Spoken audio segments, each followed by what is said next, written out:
Good morning, everyone. This is Sunday, November 8th, 2015. Our subject is Adam and Fallen Man. Responsive reading, Deuteronomy. Take heed to yourselves, that your heart be not deceived, and ye turn aside and serve other gods, and worship them. Who would like to say anything about Golden Text or the responsive reading? Or also, Florence, is there anything you have particular you would like to bring up? I was just thinking maybe we can remind ourselves of these other gods, because it's not just, I like the reminder here often about what else is for, other gods that we worship. I'm thinking of how I used to wake up just preoccupied with just the claims that have come up, be it, I don't have the right job, or I don't have enough money to do this. I mean, it's ridiculous really thinking back how preoccupied one can be. And that is really serving the claim and not God at all. So if others have other things to offer, it's just good reminders for us to get on the right track. That's a great thought. Preoccupation is a false god.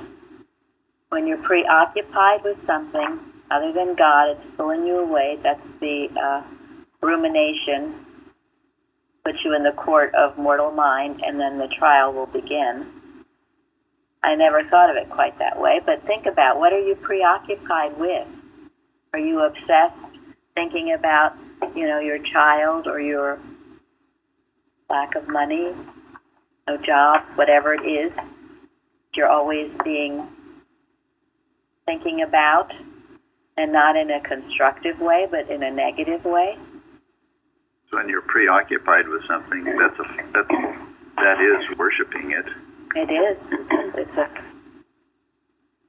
It's like a form of worry. I think we had in our watches recently where Mary Baker Eddy said, all the time spent in worry would be better spent in faith. Yes, and prayer. And, can't you tell sometimes you're with someone and they are preoccupied? Yeah, they have it all. Listening. They're not listening, right? They're somewhere else. They're somewhere else. And sometimes, those people who are like that, later on, what kind of troubles do they develop? All kinds. All kinds, but hearing problems. If you're not listening to the one God, and you're not being awake and alert, but you're preoccupied and always somewhere else, you're shutting out and shutting down.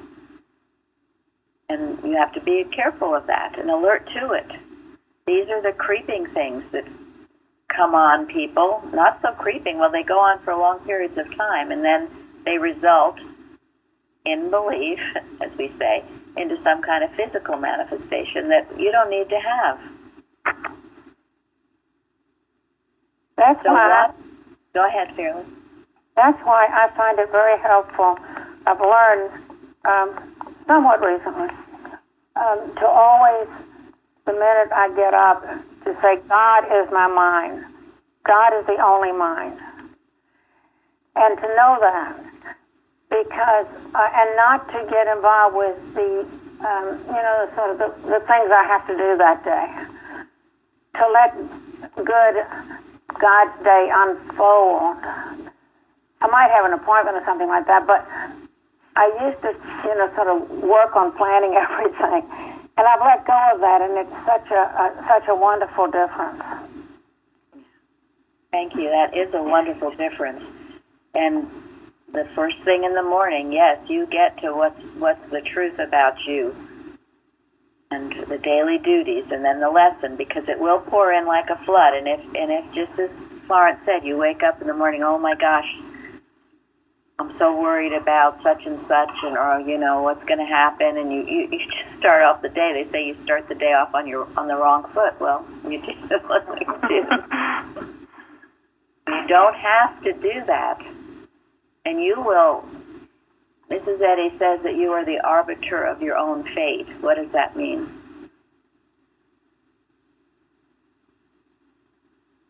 decide by whatever you allow to, again, preoccupy your thought. What the results would be. You have a choice as to what you put your trust in, or what you allow to occupy your thoughts. And what allows occupies your thought, you will end up experiencing and believe. You begin to manifest it. So in that way, you should ask yourself, do I want to go where these thoughts are leading me? Because they will lead you. It's a beautiful quote. There's more than that, but she says that we're the arbiter of our own fate, and then she goes on, and what we think today, we will have tomorrow. And that's why the Lord's Prayer, give us today our daily bread. And what does Jesus say about that? The prayer that answers every human need. Yes, that's what Mrs. Eddy says. It's the Lord's Prayer. But in talking about handling the things of the day, it's in the Sermon on the Mount. Sufficient unto the day. Yes. Is the evil thereof. Yes. Thank you. Right. And take no thought for your life. Ye shall eat or drink or put on. God knows that you have need of all these things. But seek ye first what? The kingdom of God. Yes. And his righteousness. And all these things shall be added unto you. So these are such important things to start your day with, knowing and trusting. And yes, you've got enough to deal with today without taking on what's tomorrow's going on then. So, and when you do that, and when you're living in the present, thinking about the Father and what He would have you do, as Fairley was saying, not outlining your day, but letting it unfold, it will be a much better day. And you can change the course if you're in this negative, awful course with no money, no job, terrible relationships. Well, how do you change that? With gratitude for the things you do have. Good. That's absolutely right. A first good step is you're focused on the hole in the donut, which is a sign of the human mind, rather than on the donut. What else? I mean, I'm sure a lot of us, I know I've been where everything did seem to be absolutely wrong. Learning God moment by moment. Pardon me? God has a good plan for each of His ideas. No matter what the material picture looks like. The reality is, God is a loving God and has a perfect plan, and you just got to lean on God, and that plan will just evolve. It'll come forth. He will guide you every step of the way. And Suzanne knows, because she came out of a living hell. Yeah, been there, done that. I learned my lesson the hard way. And the operative statement there is to lean on God. What does that mean? Trust in Him, rely on Him, ask Him for guidance, and stay there, no matter what seems to be going on. For me, it's a moment-by-moment thing, because if I get caught up in the big picture, I don't have a job, or this is not working, then it just takes me completely off of whatever God is telling me or showing me in that moment that's probably leading to a better situation. So, absolutely. Say that again, Dede. It's moment by moment, really asking God, trusting what He's doing in that moment, rather than focusing on the big picture of what seems to be wrong. Because when I take my thought off of God and do focus on those things, I'm completely missing what He's telling me to do, or to think in that moment that's leading me to a better situation. Yes. Very good. He's always knocking on your door, and this is the power of your thought. So if you are all obsessed and focused on all this era, and you have no job, and you have your relationships are terrible, and you're not feeling well, and you think more and more of that, you will have more and more of that. Okay? It's exactly. It's true.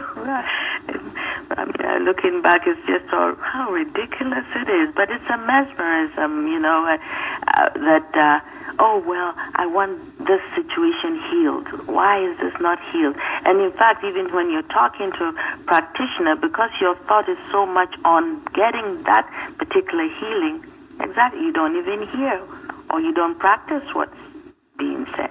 Right. You don't even hear what she's telling you. You're so obsessed, again, thinking about the problem.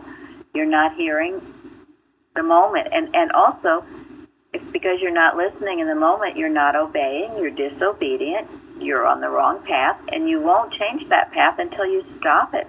But it always starts with your thinking. And sometimes it takes a mighty effort. I see it like a great big tank or something just barging down the road, and suddenly you got to turn that tank around and get it going in the right direction. Sometimes that's hard, but you have to start somewhere, and you better start the sooner the better, or it's only going to get worse in your belief. And what are we? All of this stuff we're talking about: not feeling well, not having a job, not good relationships. What is that? How does it relate to the lesson? That's a big hint for you. The Adam dream. Adam's dream. Right. It's all part of the deception, which is why the golden text says, "Be not deceived."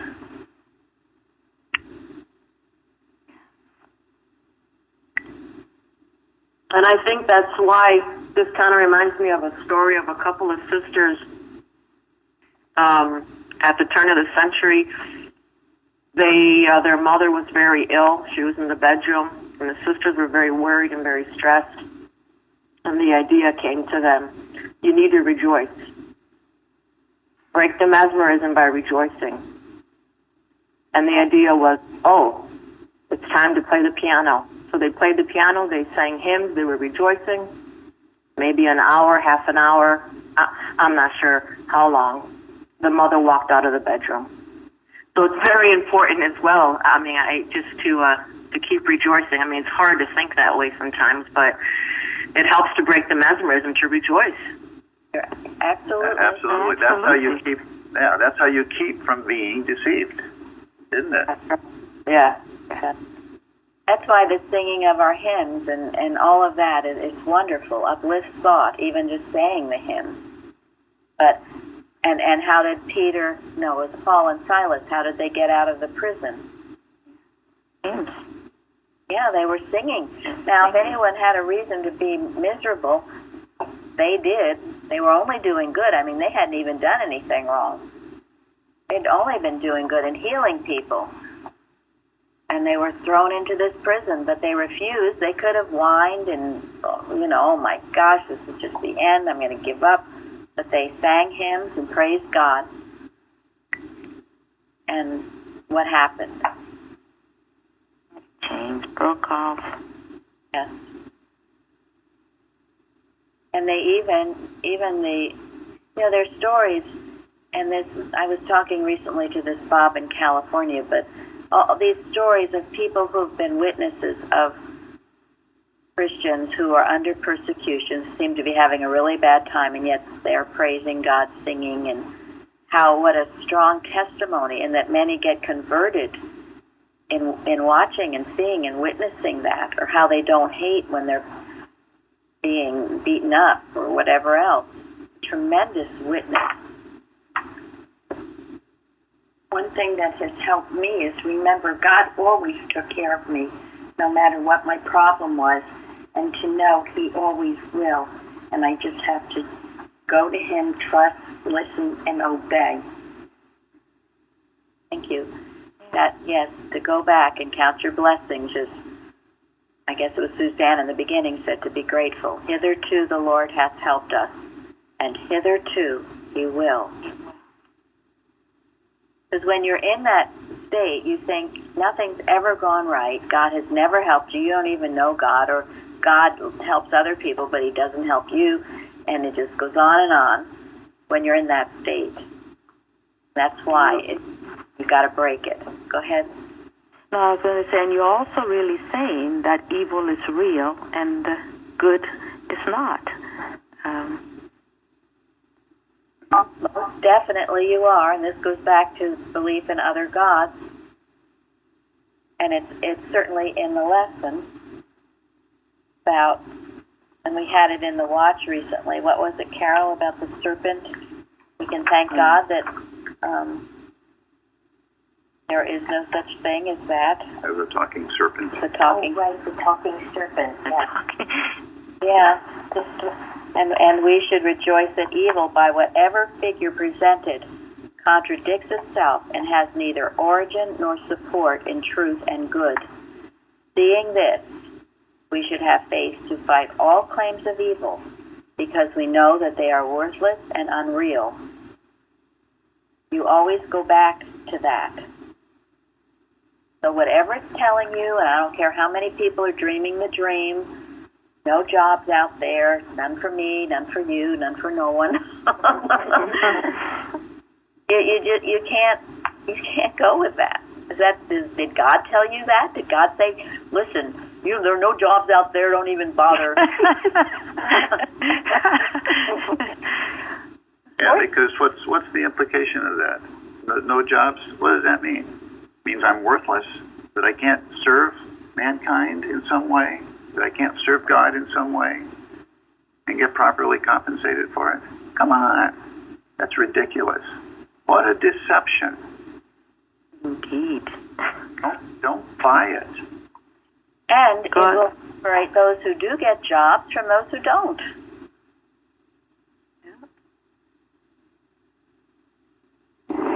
What were you going to say, someone? No, I was going to say, it's really saying, well, God created us all and left us here to suffer. Yeah. Right. And there are a lot of people I had a teacher in high school, I remember. I was having a discussion with him, and that's exactly what he believed.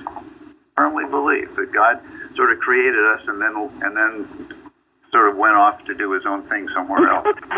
Left us here to kind of figure things out. But, a lot of people believe that. Oh, it's important that we be not deceived by those things. Yeah, or just, if Gary could have, if he hadn't had some science background, he could have believed his teacher and thought, oh, wow, that makes sense. That's probably true. Look at all the stuff going on in the world. He's right. But Gary knew better, and so must we. And that is why we know this truth is the truth for everyone everywhere, to break this mesmerism. That's all it is, and I don't care how big it seems to be or how small. So also in that was citation 4 I read from, but it goes on, Adam, the synonym for error, interesting, it's another name for error, Adam, stands for a belief of material mind. He begins his reign over man somewhat mildly, but he increases in falsehood, and his days become shorter. In this development, the immortal spiritual law of truth is made manifest as forever opposed to mortal material sense. Okay, he begins his reign over man somewhat mildly. What does that mean?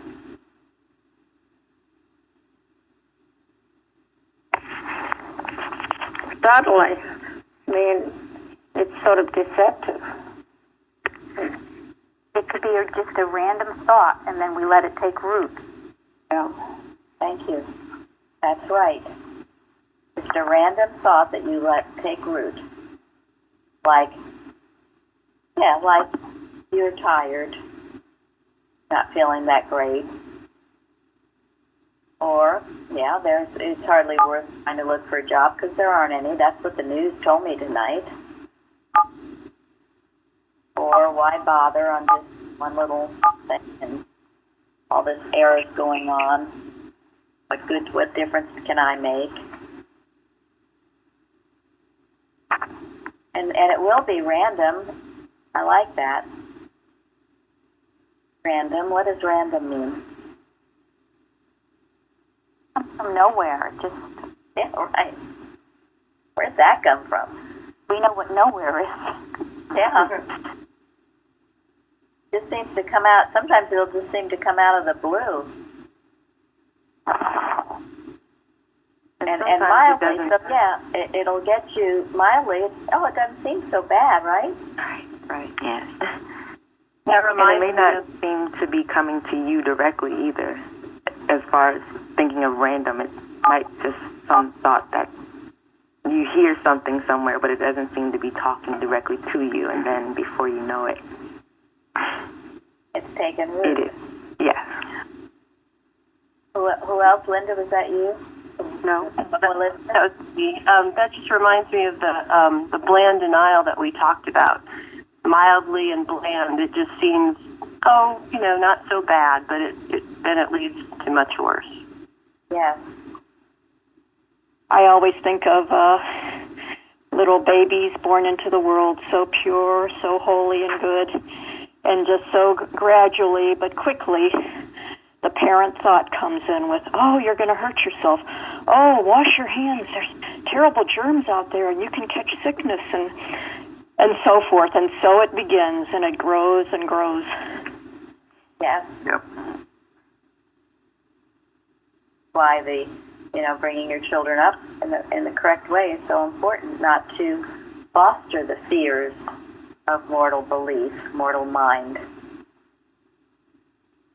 I like the word random because it's like that impersonal aspect to it. Yeah. Yeah, it is impersonal. It's always impersonal. You're the one that personalizes it by making it yours. You went to it, right? Yeah, good point. It's that guest again. I can't shake that thought off. It's so great to me. I know. Here it comes. Come in. Come in.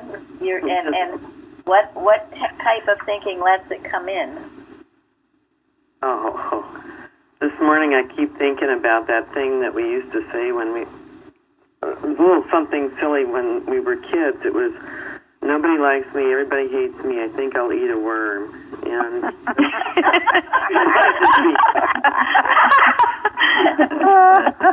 I don't think that one made it to the East Coast.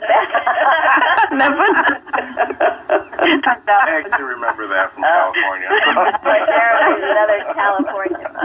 so it must be a California thing. Well, this randomness. I mean, we can't be responsible for the thoughts that come to us, but we are responsible for what we do with them. And sometimes, what we do about thoughts depends upon where they come from. They come from a spouse or a boss or someone that we have kind of a strong personal feeling, personal sense of, versus coming from a stranger. And as Mary said, we either personalize it, make it ours, or we impersonalize it and do something about it. Yeah, so I think something that you were told when you were a child. I hear that often, some negative thing that you probably were told when you were a child. right, yeah, those are the hard ones to shake sometimes because Don't go out in the cold without wearing a coat, because you will catch a cold. Yeah, and you have your mother tell you that repeatedly, or someone you respect what they say, or you think you should. That's why in science you learn to judge righteous judgment. If it's not a thought from God, I don't care who says it. Doesn't matter who says it. It's always one era saying it. If it's not of God, I don't know who. Doesn't matter who voices it, and that's the impersonal nature of Christian Science in the true sense of it. They're voicing error, and I don't care who it is, or they're voicing the truth, and I don't care who that is. It can be, anybody can be voicing the truth to you. Are you listening? Do you recognize it as truth? Because it will come through a very humble heart. Someone who might just be a child, or someone who might not have a very big position in a company, or in the church, or who might not dress very well. If your spiritual sense is operating, you will recognize it and not reject it. And not be deceived. Yes, not be deceived. So, but what makes you susceptible to these thoughts, well, I'll start one is, of course, not being alert. Not alert, so you just accept it. Don't deny it. You take it in. What would be another? I think also not claiming the mind that is yours with the real mind, your real mind, which fairly referred to. I found that very helpful in every morning, really reminding myself what my mind, the real mind, that's mine.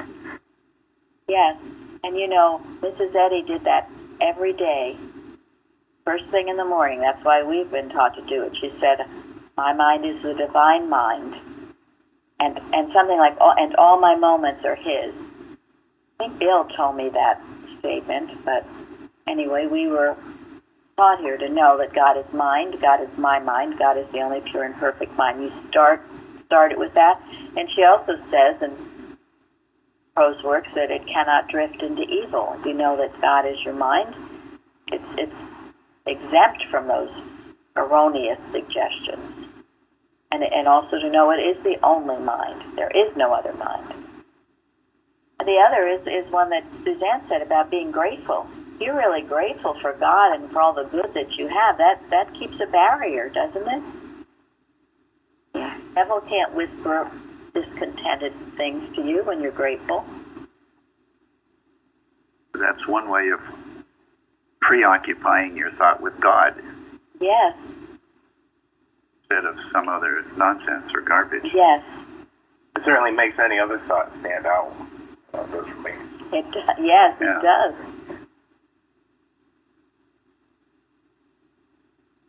So, guard your citadel. And of course, in Science and Health, Mrs. Eddy says that those thoughts cannot go forth like wandering pollen if what? Virtue and truth build a strong defense. What is virtue? Godlike qualities, patience, Right. kindness, Yep. forgiveness. Yes. Expressing the Christ. Sermon on the Mount, the Ten Commandments, living the commandments. A pure motive. Pure motive. The gratitude we were talking about, the alertness. The virtue, and then truth would be, again, you can only be deceived if you don't know the truth. You don't know better. And whatever you know of Christian Science, whatever you know to be true, even the simplest, tiniest fact of truth is a huge, strong defense.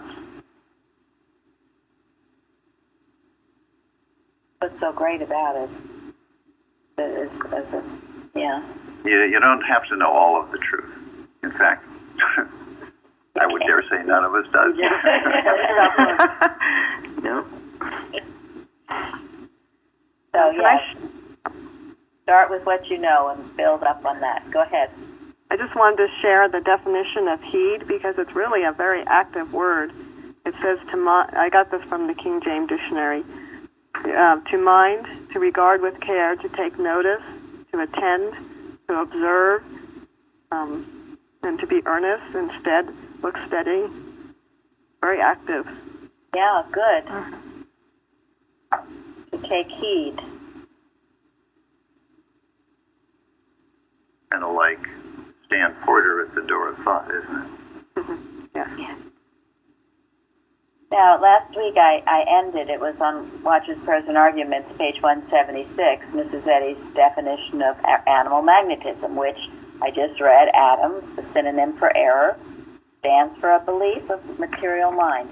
And it started with Eve wanting to know about error, taking that fruit from that tree, even though God had told her not to. So that definition is, animal magnetism is starting a belief and getting others to fear it. So, can anyone give me an example of that? Someone told my husband just the other day that when they were out, he passed them in walking, and he spoke about this certain movie, a really good movie that he wanted to see, but he didn't go to see it because it was flu season, so he was going to wait and Netflix the movie.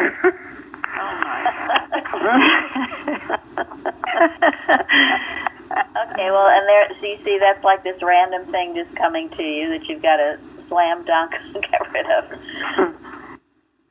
But certainly, and that is one, that it's flu season, and then, or, there are many others, including, even this idea that people reject the truth. ISIS, all of that, they start as just beliefs that there's a power and presence apart from God. It all starts with that. But then, until evil is done, others fear it, and then evil is done. So, oh gosh, I'm so scared. Look what's happening. Oh dear. And then the evil is done. And all the mortal minds are gazing at the evil. Says evil is done to those that hold the belief. Okay, so you have to hold the belief first. You don't hold the belief. Food is. I'm sorry. Go ahead. I think food has become a big one of those. Like gluten is bad. You can't. Right. That just seemed to come from nowhere, and now it's everywhere. I agree. Mm-hmm. Oh, I know. Yes. If you have any problem, you've had gluten. I don't know what gluten is. I still don't know. I mean, exactly what it is. I know. I read this, article about someone protesting this and saying, that gluten is the bread of life. People have been eating bread is what people have been eating for centuries. Now it's suddenly this awful thing that no one can eat. And we have to.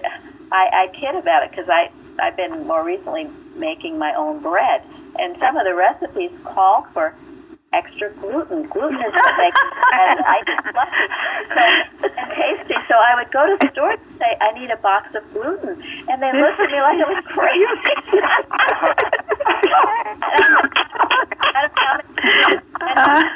Finally, there was this little, old-fashioned Whole Foods store that carried bags of gluten. Anyway. They must not know what's happening now.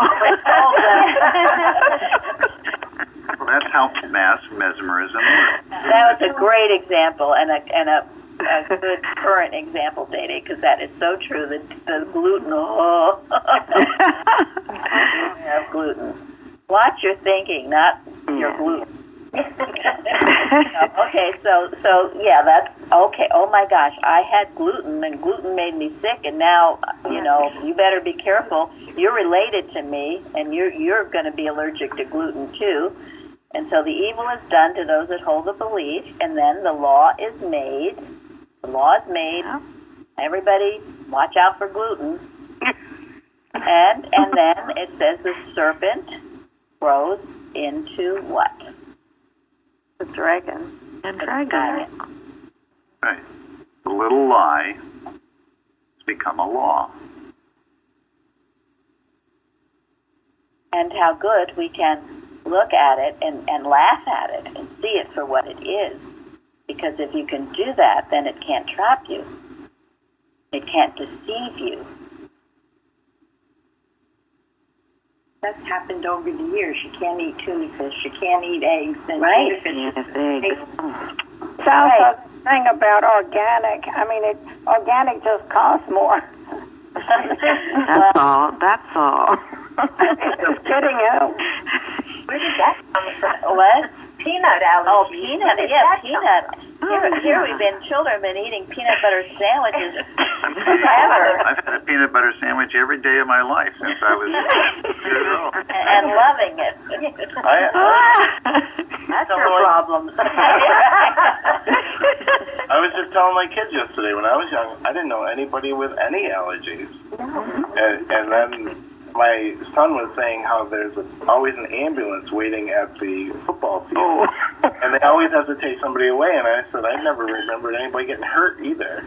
That's the claim, the ambulance. Yeah. Well, Right. So a law has been made, and so it's expected. When it is generally expected, it's likely to happen. Yeah, and then you get parents, oh my gosh, I'm really worried. You know, what if my child eats a peanut and some awful thing happens, and all that fear gets conjured up? So, but you're right. It changes from year to year according to the medical beliefs of it. It used to be cranberries were terrible. When I was a child, my brothers called them cancer berries. And now, you find them everywhere because they've got a bunch of omega-3s or 4s or 5s or whatever. and make sure you eat the cranberries. They happen to be good with turkey. They do. And as we laugh at this, we certainly are not laughing at the suffering of mankind, may be sure of that, but we are laughing at the absurdity of mortal mind, and that is very important and essential to laugh. Because Mrs. Eddy says in order to break a mesmerism, what 3 things to break a mesmerism? First one is laughter. Crying, laughter, anger. Or making them upset, I guess. I don't know. Making them mad. Right. You do that, then they're jarred from this change of base, from a change of base of a belief of the human existence, the Adam dream, to it's a shock sort of to laugh, cry, or get angry. And if you don't do that, then they're just when a person is in a mesmerized state, what are they like? Zombie. Yeah. Mm-hmm. A zombie. You can't reach them. No, you can't. They're walking around, but they're not alive. Yeah. Yeah. That's why if you can get them to laugh at the situation, cry, break down and cry, or get angry, even start a fight to break the mesmerism with someone, that's health-giving. So all of this relates to the Adam dream, which is why we're discussing it. I have a question on the whole food situation. Where does one draw the line between eat what is set before you and adulteration? Because listening to conversation, I think a lot of times, this one's terrible or that one's terrible. From having been a farmer, I think it's cover for way back. There weren't as many quote-unquote poisons being used in the production of and produce their preservation of food. It was, food spoiled in, a couple of days if you didn't eat it or refrigerate it, or even if it was refrigerated. Now you can have certain things. I had some breadcrumbs that were in the freezer for ages, and then I put them in the cupboard for ages, and I never changed in the cupboard. I find that really scary. Right, exactly. And so then it comes back to Jesus talking about the wheat and the tares. He didn't say eat the tares and demonstrate over them. He said separate the tares. So I was just kind of curious what... Yeah, I don't think that parable applies to this situation. But he did say something about food. Take no thought. Yeah, and he also said something else. Not what goes in your mouth, but what's in your heart. Yeah, it's not what Poisons goes you. into your mouth that defileth a man. In other words, don't worry about it. Don't be stupid about it, but don't worry about it. Because if you're someplace where God wants you to be, and someone has set food before you to eat, out of love, you can eat it. Without harm to yourself? Without harm to yourself, exactly. I honestly, when I think of it, I was raised on Wonder Bread, Hostess cupcakes, and Kool-Aid. And I made it through. Now, today, honestly, I do feel, I think about, what Jesus ate or what Mrs. Eddy ate, and it was pure good. Not all was poison in it. And so, as much as possible, I think you should eat that way. The fresh, natural, good food that's not full of all this stuff. But if you can't for some reason, or you can't afford it, or you don't want to do it, whatever you feel is right for you, I think you will do just fine. I mean, I certainly, when I think of all the stuff I ate that's supposed to be, you're not supposed to eat it now, and I ate it, that was all I did eat. All this processed stuff, that's what we ate. And now it's supposed to be not good for you, but it didn't seem to harm me at all. Go back to the thought behind it. It is. A belief. The belief, no one feared it then. No one made this belief of how awful it is. Now that belief is made. Therefore, those beliefs they need to be handled, some of these things. That's why you don't do, like you could say, well, wine doesn't affect you, so I'll just drink a bottle of wine. Well, you're going to have to handle the belief that it does affect you. And not only that, but there are thousands of people who hold that belief. So this is where Christian Scientists can be very stupid. Don't be stupid. And if you want to just go around and constantly handling these beliefs, it's much easier just not to drink the wine. So that being said, everyone is free to ask God what's best for them. And don't be preoccupied. Don't be preoccupied, because some are. All they do, and I know people, all they do, they're on the internet, they're checking out all the foods, every magazine, reading all about the foods, what food to eat, what not to eat. Then you're really getting off kilter.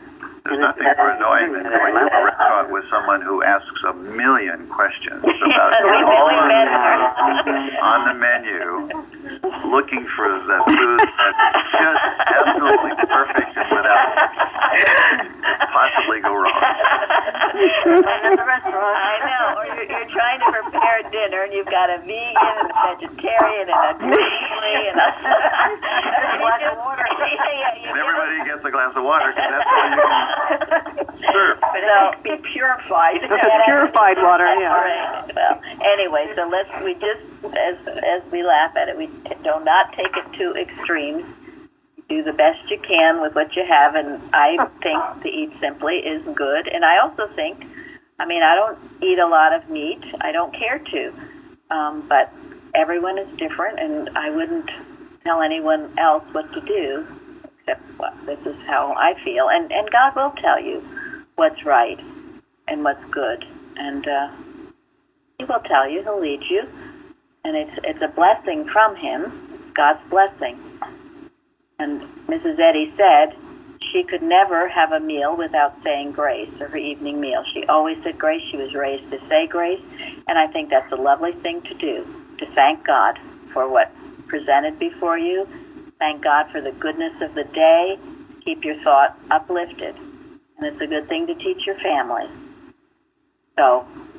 Can I go ahead, Gina. Another word that seems to be popping up everywhere.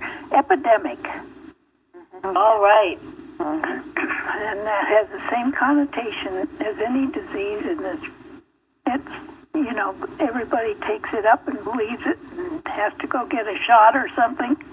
Yes.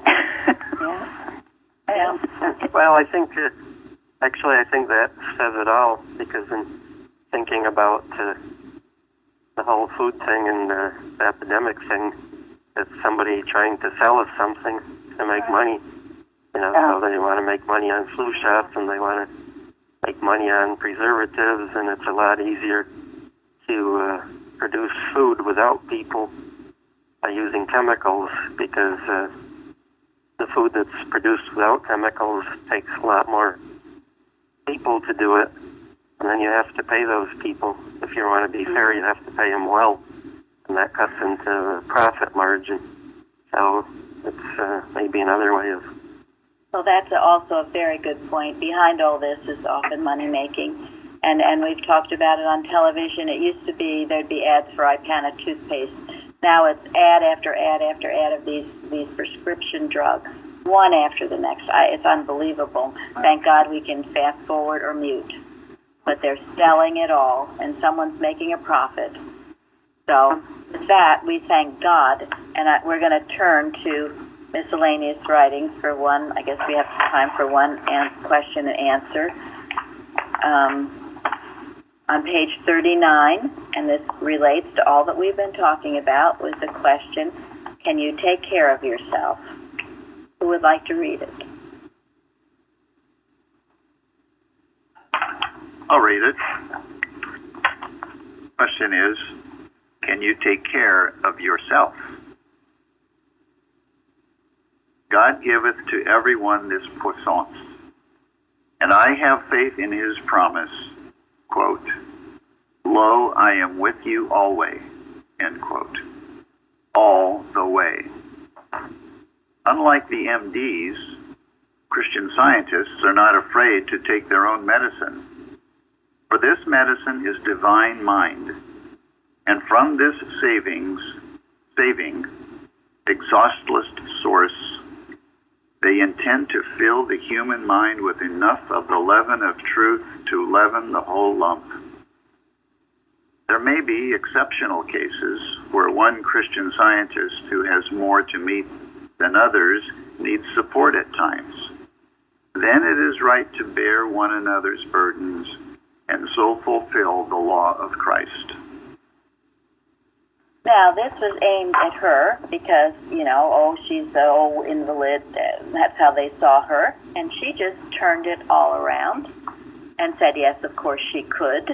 And so can everyone else who names the name of science. Of course you can. And it goes back to the lesson where when the science of being is universally understood, every man will be his own physician, and truth will be the universal panacea. So you must never think that you can't take care of yourself, that you don't have the answers from God, that you don't know what to eat or what job you should get or anything else, because you can. God is with you. The Christ is with you. I'm with you forever.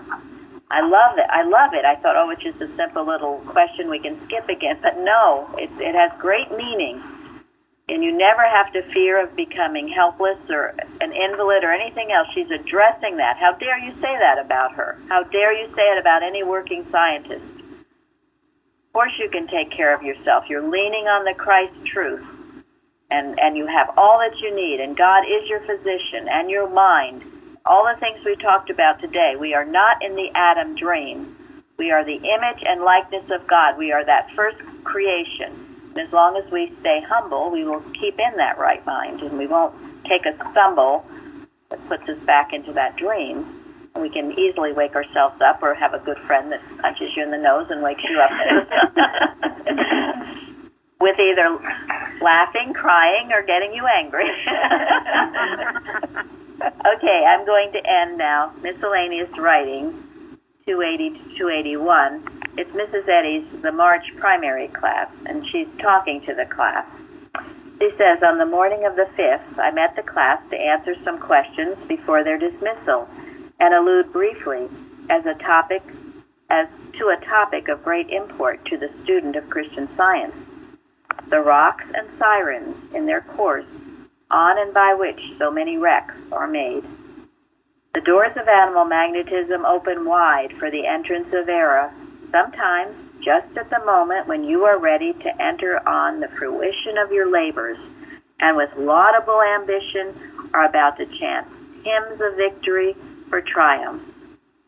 The doors that this animal element flings open are those of rivalry, jealousy, envy, revenge. It is the self-asserting mortal willpower that you must guard against. But I find also another mental condition of yours that fills me with joy.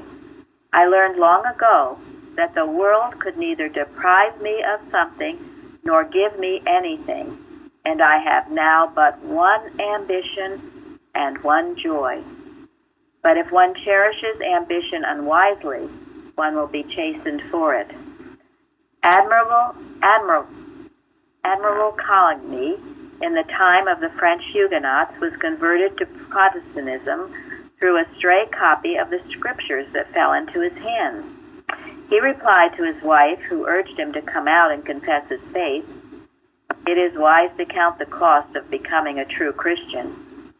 She answered him, "It is wiser to count the cost of not becoming a true Christian." So whatever we meet that is hard in the Christian warfare, we must count as nothing, and must think instead of our poverty and helplessness without this understanding, and count ourselves always as debtors to Christ's truth. That is how you keep yourself out of the Adam dream. So, thank you. We'll go forth and have a wonderful, powerful service. Thank you all for all your active contribution yesterday and today and all week. Thank you. Thank you. Thank you all.